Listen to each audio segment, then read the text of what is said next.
Pinalawak pa ng Energy Department ang 10 pesos per liter na fuel subsidy sa mga tsuper bilang bahagi ng uplift program ng pamahalaan. Yan ang ulat ni Carla Luis Candelaria. Maagang nagpakarga ng diesel sa gasolinahan na ito sa Quezon City ang jeepney driver na si Joseph Gamad para mag-avail ng fuel subsidy ng gobyerno kung saan 10 piso ang tapyas sa kada litro ng ipakakargang langis. Malaking bagay anya ito lalo na ngayong pabago-bago ang presyo ng petrolyo na nakaaapekto sa kinikita nilang mga tsuper.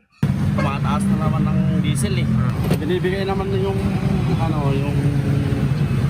10 pesos na discount. Malaking bagay na yun kasi Ang UV Express driver naman na si Jerry Macasado, nabawasan ng halos kalahati ang kinikita mula nang tumaas ang presyo ng petrolyo. Kaya ikinatuwa niya ang fuel subsidy dahil nakadadagdag ito sa naiuuwi niyang kita. Para sa akin naman po sir, okay naman po. Malaking tulong din yung discount sa fuel subsidy. Patuloy na pinalalawak ng Department of Energy ang 10 pesos per liter na fuel subsidy nito para sa mga jeepney at UV Express drivers.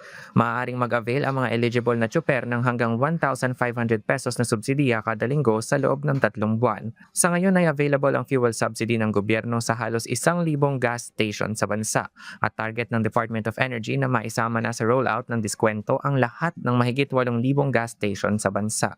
Ayon kay Energy Secretary Sharon Garin, nais nilang mailapit ang programa sa lahat ng mga tsuper, alinsunod na rin sa utos ni Pangulong Ferdinand R. Marcos Jr.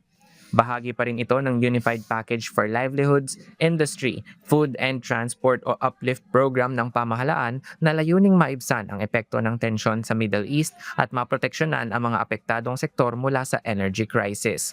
Samantala, maaari namang makita ng mga drivers sa official website ng Department of Energy ang kumpletong listahan ng mga gas stations kung saan sila makaka-avail ng fuel subsidy.